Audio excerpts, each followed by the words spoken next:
બદ્રીનાથમાં operation જિંદગીનો ત્રીજો દિવસ છે આજે। રેસ્ક્યુ દરમિયાન વધુ 3 મૃતદેહ મળી આવ્યા છે। ચમોલીમાં એક મજૂરની શોધખોળ ચાલુ છે। અત્યાર સુધી 51 મજૂરોનું રેસ્ક્યુ કરવામાં આવ્યું તો કુલ 7 મજૂરોના મોત નીપજ્યા છે। શુક્રવારે ગ્લેશિયર તૂટતા 55 મજૂરો દબાઈ ગયા હતા। ઈજાગ્રસ્તોને જોશીમઠ લાવવામાં આવ્યા, જે બાદ ઋષિકેશ રીફર કરવામાં આવ્યા છે।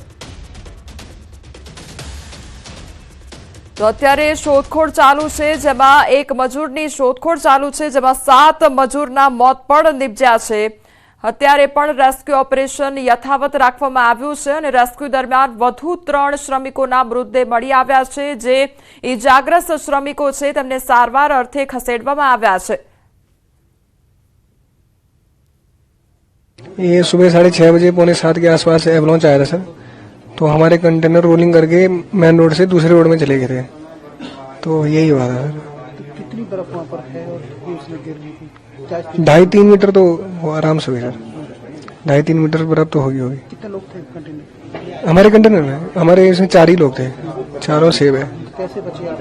कहाँ रहे? हम कंटेनर, जब हमारा कंटेनर रोलिंग हुआ तो हमारा कंटेनर फट गया, तो हम लोग बाहर छिटक गए बर्फ से। तो हम वहाँ से उठे, फिर आर्मी गेस्ट हाउस गए, फिर वहाँ रुके, फिर हमें आर्मी ने यहाँ रेस्क्यू किया। कंटेनर पलट गई, उसके बाद सीधे हम बर्फ में पड़े मिले सर जी। तो कैसे आप लोग बचे? जी सर, आर्मी ने बचाया हमें। उसके बाद हम भाग गए थे वहाँ से आर्मी गेस्ट हाउस में, तो वहाँ से फिर रात वहीं काटी सर हमने। था वहाँ भी बिस्तर बुस्तर जो भी था। तो फिर सवेरे आर्मी आई वहाँ पे, तो आर्मी लेके आई सर हमें जोशी में। कितने साथी आपके थे? कितने लापता चल रहे हैं? क्या है? मेरे साथ जो 14 बंदे थे सर, उनमें से एक की डेथ हुई। वो हिमाचल का रहने वाला था, महेंद्र। बाकी तो सर सारे सेफ थे। तो ताजेतરમાં ભારે હિમવર્ષાને કારણે દ્રાસના તમામ લિંક રોડ બંધ કરી દેવામાં આવ્યા છે। દ્રાસથી મુશ્કુ વેલી સુધીનો મહત્વપૂર્ણ રસ્તો પણ બંધ કરવામાં આવ્યો છે, કારણ કે તે રસ્તા પર 3 ફૂટ સુધી બરફ જામ્યો છે। આ દરમિયાન દ્રાસના એસડીએમને કોલ આવ્યો કે એક મહિલા બીમાર છે અને તેને હોસ્પિટલ પહોંચાડવી જરૂરી છે। ત્યારે એસડીએમે આરોગ્ય અને પોલીસ વિભાગો સાથે બીઆરઓની મદદ લઈ ડોઝર તેમજ સ્નો કટર મંગાવી મુશ્કુ ખીણ તરફ પ્રયાણ કર્યું હતું। આખરે 2 કલાક બાદ તેઓ મહિલા સુધી પહોંચી શક્યા। મહિલાને હોસ્પિટલ ખસેડવામાં આવી છે, જેથી લોકોએ એસડીએમ દ્રાસના મિશનની ખૂબ પ્રશંસા કરી અને બીઆરઓ, આરોગ્ય વિભાગ, પોલીસ અને આરોગ્ય વિભાગનો પણ આભાર વ્યક્ત કર્યો છે। इन्होंने 3 घंटे के अंदर मुश्कू मशीन लेके रात के 9:30 बजे यहाँ पहुँचे एक डिलीवरी पेशेंट को लेने के लिए। बिलखुसूस हम इनका बहुत बहुत शुक्रिया अदा करते हैं पूरे द्रास एडमिनिस्ट्रेशन का। इसलिए हम एसडीएम साहब से गुजारिश करते हैं कि इस मामले को आगे डीसी की नोटिस में ला के आगे तक इस मामले को पूछाए। बाकी हम पूरे गांव की तरफ से बिलखुसूस કચ્છના અંજારમાં કાળજુ કંપાવનારી ઘટના સામે આવી છે। અંજારમાં માતા પુત્રના સંબંધોને લાંછન લગાવનારી આ ઘટના સામે આવી છે। 50 વર્ષના પુત્રએ 80 વર્ષની વૃદ્ધ માતા પર દુષ્કર્મ આચર્યું। અશક્ત જનેતા પર પુત્રની હેવાનિયત સામે આવી છે। માતાને બ્રેન સ્ટ્રોક બાદ હેમરેજ થયું તો અંજાર પોલીસ સ્ટેશનથી 5 કિલોમીટર दूर ગ્રામ્ય વિસ્તારની આ ઘટના સામે આવી છે। દીકરો વૃદ્ધ માતા સાથે મારપીટ કરતો હોવાનો પણ આરોપ લગાવવામાં આવ્યો છે। વૃદ્ધ મહિલા સરકારી હોસ્પિટલમાં અતિ નાજુક હાલતમાં છે। પોલીસે દુષ્કર્મનો ગુનો નોંધીને આરોપી પુત્રની ધરપકડ કરી છે। 27 ફેબ્રુઆરીની રાત્રે આ આખો બનાવ બન્યો હતો। નરાધમના નાના ભાઈની પત્નીએ ફરિયાદ કરી હતી।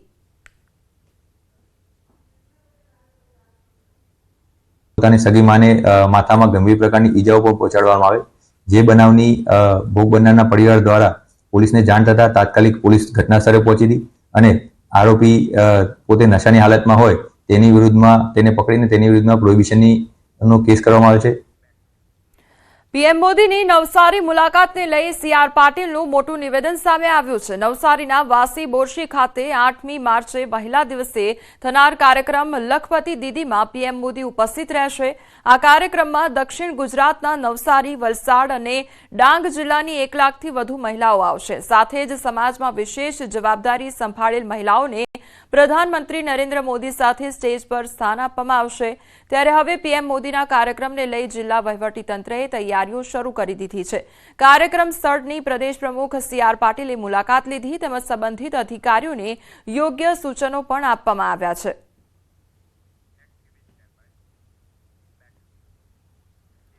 કેન્દ્રીય જળશક્તિ મંત્રી સી.આર. પાટીલ નવસારીની મુલાકાતે છે ત્યારે તેમણે ગણદેવી ખાતે યોજાયેલ સરપંચ સંવાદ કાર્યક્રમમાં હાજરી આપી. આ દરમિયાન તેમણે જણાવ્યું કે નવસારીના ગણદેવી તાલુકાને શિક્ષણ ક્ષેત્રે સ્માર્ટ તાલુકો તરીકે ઓળખવામાં આવશે. તાલુકાની તમામ શાળામાં સ્માર્ટ ક્લાસ, શિક્ષણ ક્ષેત્રે પણ સ્માર્ટ બનતા ગણદેવી તાલુકો સ્માર્ટ તાલુકો તરીકે ઓળખાશે. ગામમાં પણ બોર કરીએ છીએ, એ સિવાય પણ આ રીતે 4x6 નો ખાડો કરીને એમાં પણ પથ્થર નાખીએ તો ક્યારેય કોઈ અંદર પડી નહીં શકે, તો પાણી ચોક્કસ એમાં ઉતરી શકે. તો એ પ્રયોગ આપણે કરવાનું શરૂ કર્યો. એક જ દિવસમાં 26 થયા. રાજકોટમાં બીઆરટીએસ બસ ચાલકનો વિડીયો વાયરલ થયો છે. પ્રવાસીઓના જીવને જોખમમાં મૂકતો ખુદ ડ્રાઈવર સામે આવ્યો છે. ચાલુ બસમાં માવો ઘસતો બીઆરટીએસ બસનો ડ્રાઈવર જોવા મળ્યો છે. ડ્રાઈવર ઇન્દ્રજીતસિંહ મોરીને સસ્પેન્ડ કરવામાં આવ્યો છે. શહેરના 150 ફૂટ રિંગ રોડ પરનો આ વિડીયો વાયરલ થયો છે. પોતાના અને પ્રવાસીઓના જીવને જોખમમાં મૂક્યા હતા. ડ્રાઈવરે સ્ટીયરિંગ પર માવો ઘસવાનું પાટિયું મૂકી માવો ઘસ્યો હતો.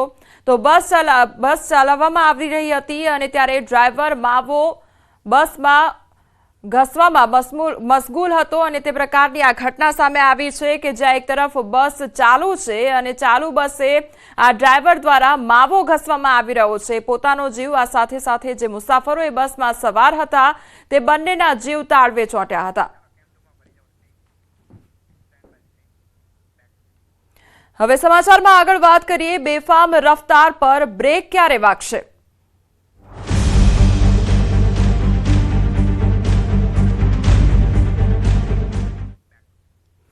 વલસાડમાં અકસ્માતમાં બોર્ડના પરીક્ષાર્થીનું મોત નીપજ્યું છે અને ધોરણ 12ની બોર્ડની પરીક્ષા આપવા જતા છાત્રનું મોત નીપજ્યું છે. ધરમપુરના બિલપુડી ગામ પાસે અકસ્માત સર્જાયો હતો. બે બાઇક વચ્ચે અકસ્માતમાં વિદ્યાર્થીનું મોત નીપજ્યું હતું. વિદ્યાર્થીનું મોત થયું અને એક દંપતી ઘાયલ થયું છે. હોસ્પિટલ અર્થે આ દંપતીને ખસેડવામાં આવ્યા છે.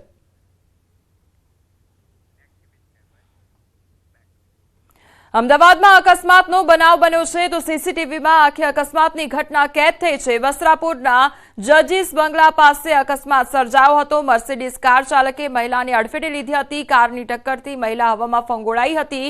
62 વર્ષીય મહિલા કાશ્મીરા ઠાકરને ટક્કર મારવામાં આવી હતી. અકસ્માત બાદ મર્સિડીઝ કાર ચાલક સ્થળ પરથી ફરાર થઈ ગયો હતો. સીસીટીવીના આધારે એ ડિવિઝન ટ્રાફિક પોલીસ તપાસ હાથ ધરી રહી છે. વડોદરામાં બસની અડફેટે બાળકનું મોત નીપજ્યું છે અને અમિતનગર સર્કલ પાસે અકસ્માતની ઘટના બની. રોડ ક્રોસ કરવા જતા બાળકને અકસ્માત અડ્યો. અકસ્માતની ઘટનાના સીસીટીવી ફૂટેજ પણ સામે આવ્યા છે. માસૂમ બાળકના મોતથી માતા બેભાન થઈ ગઈ. માતાને સારવાર અર્થે હોસ્પિટલ ખાતે ખસેડવામાં આવે છે. તો અમિતનગર સર્કલ પાસેની આ ઘટના સામે આવી છે જ્યાં અકસ્માત સર્જાયો છે. માસૂમ બાળક રોડ પર રોડ ક્રોસ કરી રહ્યું હતું તે દરમિયાન એકાએક બસ આવી પહોંચે છે અને અકસ્માત સર્જાય છે. તો માસૂમ બાળક બસ નીચે આવી જતા માતા બેભાન થઈ જાય છે. ખેડાના નડિયાદના 7 બજાર